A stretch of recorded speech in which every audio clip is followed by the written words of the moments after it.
Kita tidak membela Panji Gumilangnya sebagai pribadi, membela Al Zaitunnya sebagai suatu fisik, tetapi nilai-nilai perjuangan mereka itu yang kita bela, karena itu adalah merepresentasikan nilai-nilai Pancasila yang diajarkan, yang harus dipatuhi sesuai dengan amanat daripada Founding Fathers. Itu yang kita tidak mau dengan berbagai cara oleh penyelenggara negara, termasuk Pak Wapres ini dan si Trinitas Mahakadrun ini dan tetangganya. Kita tidak mau. Stop Anda melakukan politik. Kembali lagi, saya ini rakyat Bapak, ya rakyat. Saya bodoh. Ya bodoh, tapi saya belajar. Mungkin lebih pintar dari Bapak-Bapak. Satu, kedaulatan rakyat itu di tangan rakyat loh, bukan di tangan Bapak-Bapak. Bahasa kasarnya itu Anda adalah pesuruh rakyat. Jadi kalau tugas Anda adalah melindungi rakyat. Tapi kenyataannya kan sekarang berbeda. Itu kita tidak terima. Siapapun Anda adalah pemimpin atau lembaga tinggi negara, kami tidak terima. Karena ada pada posisi lembaga tinggi negara melaksanakan kedaulatan rakyat. Tidak ada kompromi. Nah yang kedua adalah, di dalam hal itu tadi pas bertanya bagaimana perkembangan terkini. Kalau kita secara fisik ke sana Pak, tidak ya. Tetapi selalu kita pantau. Pertama, ada rapat khusus atau apa itu di Kementerian Hukum, di Kementerian Menko Polhukam, khusus membahas Al Zaitun. Ini nggak nalar gitu. Ini Menko Polhukam ini apa sih gitu? Apakah ini masalah besar bagi Indonesia ini atau tidak gitu? Apa yang dia mau itu membahas Al Zaitun ada khusus gitu? Apakah itu materi pembicaraannya itu mau mengambil alih pengelolaan Al Zaitun nanti pasca misalnya pemilu? Ya otomatis kan ini Wapres ini kan sudah lengser. Beliau ini kan mantan pemimpin pondok pesantren di mana itu di Banten sana tahun 2019. Itu juga katanya itu pondok pesantren modern. Jangan-jangan nanti itu mau sesudah dia nggak wakil presiden lagi itu yang mau dia kelola. Jangan begitu, rakyat sudah bisa membaca. Diperintahkan itu siapa itu Gubernur Jawa Barat. Gubernur Jawa Barat September sudah habis itu masa tugasnya. Apa ini tugas ini? Kita tidak boleh mengambil suatu pekerjaan-pekerjaan yang strategis. Tidak boleh mengambil satu keputusan strategis di wilayahnya kalau dia memang sudah mau berhenti. Jadi ini adalah pembodohan yang dilakukan oleh penyelenggara negara orang tertentu kepada rakyat. Stop. Tugas Anda adalah mencerdaskan, bukan membodohi. Nah, jadi saya sih melihat apakah ini sengaja ditiupkan, ya, ditiupkan sehingga menimbulkan keresahan bagi santriawan dan santriawati di sana, sehingga mereka memberontak. Nah, saya katakan ini Panji Gumilang ini yang saya dengar dari dia, yang saya lihat dari dia, yang tertulis yang saya baca di tulisannya itu, dia adalah Indonesia yang betul-betul ingin menerapkan Pancasila di pesantrennya itu. Makanya disebut istilah pendidikan bersemangat pesantren, tapi dikelola secara modern. Dan dia itu ingin menciptakan manusia-manusia ya yang sehat, yang cerdas, manusiawi dan mandiri, yang siap nanti hidup di dalam zamannya. Itu dibekali, karena 10 tahun, 20 tahun kan kita tidak tahu. Nah, Al Zaitun itu mempersiapkan mereka untuk hidup 10, 20, 30 tahun ke depan untuk bisa mengelola dan memajukan negara ini sesuai dengan zamannya, tantangan zamannya. Jadi sangat visioner. Stop lah ya, itu para petinggi negara itu berbohong. Nah, katanya oleh Kementerian Agama mau mengambil alih. Kita bertanya, oke, silakan ambil alih misalnya. Tapi kan Anda harus menunjukkan kepada rakyat apa landasan hukum Anda mengambil alih atau mengelola itu. Apakah itu uang Anda? Apakah itu aset-aset daripada negara? Kalau tidak misalnya, berarti Anda kan merampok. Anda sudah menerapkan hukum penaklukan khusus untuk Al Zaitun, suatu lembaga. Saya bicara tentang lembaga yang berbadan hukum resmi. Di mana kemerdekaan itu di Indonesia disebut dan meningkat dan merapuk daripada kemerdekaan rakyat Indonesia? Anda kan ditugaskan untuk memerdekakan, mencerdaskan, melindungi.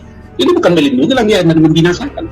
Oke, Anda ambil itu. Saya mau tanya, adakah lembaga pendidikan di Indonesia ini, termasuk Kementerian Pendidikan dan Kebudayaan beserta aparatnya, termasuk Kementerian Agama beserta aparatnya, tolong tunjukkan kepada saya suatu lembaga pendidikan di Indonesia ini yang betul-betul bisa mencetak manusia yang berkarakter. Berkarakter maksud saya adalah wawasan kebangsaan, toleran, tidak korupsi, tidak hedonis. Tunjukkan kepada saya. Ayo Kementerian Agama, Menteri Agama, ayo Menteri Pendidikan dan Kebudayaan, ayo Pak Mahfud MD, ayo Pak Maruf Amin, tunjukkan kepada saya. Anda tidak akan mampu mengelola Al Zaitun seperti sekarang ini. Anda masih jauh di bawah daripada kemajuan-kemajuan dan visi yang dilakukan oleh Panji Gumilang. Jadi nilai-nilai perjuangannya Panji Gumilang ini yang kita bela. Dia otaknya, pikirannya hanya bagaimana Indonesia Raya. Saya mau tanya, Pak Maruf, apa itu Indonesia Raya, Pak? Kita diskusi dulu. Menurut Bapak itu apa Indonesia Raya? Pak Mahfud MD, saya tantang. Apa itu Indonesia Raya, konsepnya itu? Saya tambah kepada Profesor Panji Gumilang, Pak, jangan hanya Indonesia Raya. Apa? Indonesia Raya yang sejahtera. Karena kita ini adalah welfare state, itulah cita-cita pendiri daripada Founding Fathers.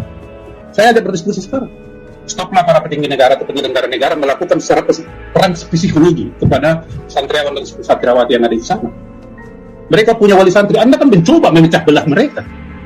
Itu adalah politik Belanda, politik yang paling jahat misalnya di dalam penjajahan. Ya, mengadu domba sama dengan misalnya yang dari Wahabi yang datang ke Sumatera Barat mengadu domba dengan alasan agama. Itu pola-pola itu Anda terapkan. Jadi janganlah terapkan hukum penaklukan di Al-Zaitun itu.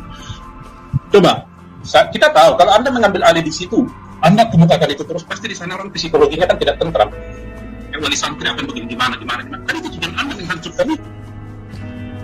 Boleh saja itu secara fisik diambil alih, dihancurkan, tetapi mastermind-nya itu ada di, maaf ini Pak Panji, kalau didengar Pak Panji bilang, mastermind atau otaknya itu ada, atau komputernya itu ada di kepala dari Panji Gumilang. Itu yang tidak bisa Anda tiru nanti.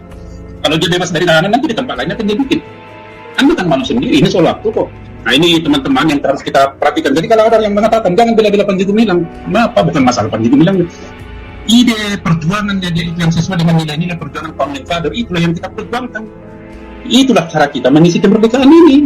Bukan pribadinya Panji Gumilang, pribadinya sama Al-Zaitun, urusannya. Tapi pemikiran-pemikirannya ini dihadang dengan menggunakan penistaan, digunakan dengan pasal ini, pasal itu, pasal itu. Orang yang mengerti hukum tata negara di Indonesia ini, bolehkah fatwa itu sebagai sumber hukum? Di mana ada itu di hukum tata negara ini? Tetapi para pakar hukum tata negara ini diam seribu bahasa. Yusri diam. Siapa lagi itu pakar hukum tata negara? Kenapa diam? Katakan itu fatwa tidak sumber hukum tata negara, sumber hukum di Indonesia. Teori-teori mengatakan para pakar bilang bahwa Pancasila itu, nilai-nilai Pancasila itu ada di atas daripada Undang-Undang 45 dan merupakan hukum tertinggi di negara ini. Tetapi bukan merupakan sumber hukum positif. Sumber hukum positif adalah Undang-Undang 1945. Adakah tertulis di salah satu kalimat atau pasal atau di mana di Undang-Undang 45 fatwa itu adalah sumber hukum? Bukankah ini pembodohan? Jadi di mana tugas bapak-bapak untuk mencerdaskan kehidupan kita? Anda menginginkan Indonesia ini dalam suasana hukum penaklukan, negara penaklukan, itu yang diharapkan oleh si Mahakadrun ini, Trinitas Mahakadrun ini. Sekuat apapun Anda mengerem kebenaran itu, bapak-bapak akan terlindas sendiri. Kebenaran tetap kebenaran. Sekali kebenaran, walaupun ditaruh di comberan, dia tetap kebenaran. Kebohongan, walaupun Anda ditaruh di etalase, berdinding emas, dia tetap kebohongan. Sekali loyang adalah loyang, emas murni tetap murni, dimanapun ditaruh itu tetap emas murni. Tetapi kalau loyang, walaupun dia ditaruh di mana, di tempat yang luar biasa, dia tetap loyang. Saya seperti yang saya sampaikan, kita bukan bicara membela Al-Zaitun pribadi Panji Gumilang, tidak. Tetapi nilai-nilai perjuangan itu yang selaras dengan nilai-nilai perjuangan perintis kemerdekaan Indonesia, pejuang kemerdekaan Indonesia, para pahlawan, para founding father, itu yang kita bela. Karena tidak ada, kita lihat penyimpangan sedikit pun, ya, nilai-nilai perjuangannya itu yang diterapkannya kepada anak didiknya, yang tetap berpegangan kepada ajaran Islam, Al-Quran, hadis, dan sunnahnya itu. Tidak ada. Mungkin wujudnya itu bentuknya beda. Nah, dan inilah yang dikatakan dengan penistaan itu. Beliau juga di sana mengajarkan kemerdekaan, freedom, kemerdekaan berpikir, kemerdekaan berilmu, kemerdekaan dari ruh gitu atau jiwa. Hanya dengan kemerdekaan itu seseorang bisa kreatif, bisa inovatif, dan bisa berkontribusi bagi keluarganya, lingkungannya, dan masyarakat sekitar, terutama untuk bangsa dan negara.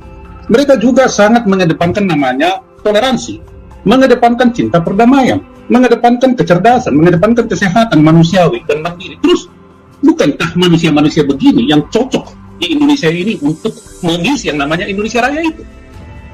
Tetapi yang pihak sana itu mengatakan itu tidak, dia katakan penistaan, dilarikan. Jadi bagi saya, ini adalah penjajahan jilid kedua yang sedang diterapkan oleh para petinggi negara ini. Ya, bukan semuanya, termasuk MUI. Yang di sini adalah motornya MUI. Termasuk Bang Pamin nih, saudaranya ini ya. Saya bikin ini patut diduga. Pada tanggal 29 bulan 7, 2023, baru dong. Baru ini mah udah sama, itu Al-Zaitun kan sudah bermasalah. Dia itu pergi, ini Maruf Amin ini, Wapres ini. Ya, pergi ke Pondok Pesantren An-Nawawi Ternate, Kabupaten Serang, Provinsi Banten. Ya, mengikuti suatu acara yang namanya Roadshow Pesantren Anti Kekerasan. Nah, coba ini. Bertajuk menguatkan karakter pesantren anti kekerasan. Kenapa ini harus dipilih tema ini? Sementara dia di Al-Zaitun melakukan kekerasan. Itu kan memframing seolah-olah ini Al-Zaitun mengutamakan kekerasan. Tapi apakah begitu? Enggak juga. Nah, lanjut. Dia mengatakan pesantren merupakan aset bangsa khas Indonesia. Apa maksudnya aset bangsa itu? Apa maksudnya? Tetapi di dalam perjalanannya, maka itu kan sama nanti dikatakan itu Al-Zaitun aset bangsa. Maka ambil alih. Itu kan kira-kira simulasi, conditioning. menjalankan perannya sebagai pusat pendidikan, pusat dakwah, dan pusat pemberdayaan masyarakat. Pemberdayaan masyarakat siapa yang diberdayakan? Gereja Katolik aja di situ berdiri nggak boleh. Apa itu pemberdayaan? Pembinasaan itu. Jadi Pak Maruf Amin jangan bersandiwara, bos. Ya, rakyat ini tidak bodoh. Ya, patut Bapak diduga sedang melakukan conditioning. Ya, bahwa Al-Zaitun itu harus, kan kira-kira begitu. Kedua, pesantren An-Nawawi Tanara atau Penata selain sebagai pusat pendidikan kader dakwah idadul mutafaq kihina fiddin idadul rijalut dakwah juga berperan pemberdayaan masyarakat. Ini kata masyarakat bagaimana? Tapi Al-Zaitun jangankan bicara pemberdayaan, sekarang aja udah berlangsung, masyarakat sekitar sudah sejahtera. Jadi jangan berteori lagi, bos. Kita harus sudah melakukan itu. Nah, ini pesantren ini adalah pesantren modern di Banten. Banten adalah daerah atau wilayah asal daripada Pak Maruf Amin. Beliau itu adalah alumni dari Universitas Ibnu Khaldun. Jadi tahun 2001 tujuan melahirkan ulama para ahli fikih. Coba, para ulama ahli fikih yang dilahirkan, bukan seperti santriawan-santriawati yang ada di Al-Zaitun sana, yaitu orang yang bertoleransi, orang yang cinta perdamaian, orang yang cerdas, yang sehat, yang manusiawi dan mandiri, yang siap mengisi masa depannya dengan mereka dibekali dengan ilmu itu, bukan menjadi para ahli fikih. Kira-kira ahli fikih ini kerjanya mau ngapain ini? Bukan kayak ini mau mengobok-obok lagi bangsa dan negara. Oh, ini salah, fikihnya begini salah. Ini Maruf Amin. Jadi kalau orang tua satu ini digadang-gadang untuk mengambil Al-Zaitun ini adalah walaupun bisa waktu ya. Ya dong, ya kita fakta. Ini bukan saya, ini ada datanya ini ya. Ya, ini diresmikan Menteri BUMN dulu dari Sumarno. Tahu, ke sana Menteri BUMN menyetorkan sumbangan itu. Maka kita tanya, sumbangan yang diberikan oleh Menteri BUMN itu apa? Pribadi atau negara? Kalau negara, Anda harus mempertanggungjawabkan. Bukan laporan pertanggungjawaban Anda. Jadi jangan menyalahkan Al-Zaitun. Al-Zaitun di situ ada kata petugas pajak, ada di sini aja. Jadi Pak Mahfud juga jangan begitu. Saya boleh berkata dan menduga Anda berdua adalah membuat kegaduhan di bangsa ini, dan Anda layak dilaporkan karena membuat kegaduhan. Bukan Al-Zaitun membuat kegaduhan, tapi Anda berdua, termasuk si JK, Anda yang membuat kegaduhan. Saya baca di satu berita Anda mengatakan syukurlah kegaduhan di masyarakat sudah agak reda karena penjemputan dari tahun dulu yang Pak Sentinel, bagaimana? Nah, ada kegaduhan di masyarakat yang ada itu adalah gaduh. Anda dan kelompok yang gaduh, termasuk Pak Mamtende. Anda yang gaduh, jangan berbohong Pak. Dan jadi itu kembalilah ke kita daripada amanat pembukaan Undang-Undang Dasar 45. Anda bertugas melindungi segenap bangsa Indonesia. Anda bertugas mencerdaskan segenap bangsa Indonesia. Anda bertugas mensejahterakan. Anda bertugas turut aktif menjaga, menciptakan ketertiban. Tapi Anda ini bukan begitu. Menciptakan keributan, menciptakan kegaduhan. Jadi Anda sebenarnya layak diperkarakan ini. Karena melanggar konstitusi. Siap-siap aja nanti, bantah siapapun nanti hantu belau dari mana datang melaporkan Anda berdua. Tidak peduli setinggi jabatan Anda, tidak peduli. Kalau rakyat sudah menggunakan kedaulatannya, siapapun akan digilas. Saya beritahu bapak-bapak, akan datang nanti entah dari Laut Banda atau dari Laut Arafuru. Betul ya, saya bukan mengancam, ini kita fakta. Ya, benar. Ini yang dimaksud oleh Permesta. Kita tidak membela Panji Gumilang sebagai maupun Al-Zaitun, bukan nilai-nilai perjuangannya. Lalu terus Indonesia ini merdeka apa, Pak? Orang yang memperjuangkan dan mengisi nilai-nilai kemerdekaan itu Anda rem, Anda bunuh gitu. Anda bungkem. Kita nggak bisa terima.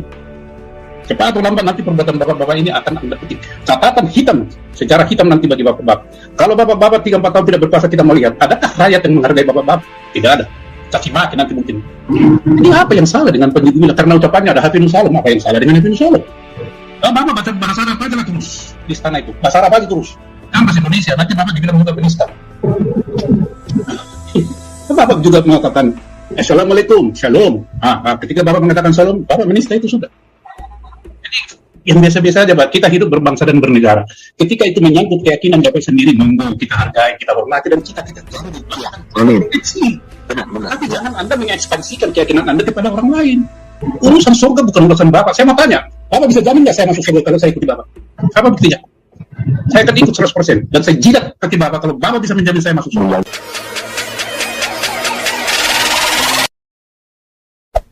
Hey there. Subscribe to my channel. And also press this bell icon.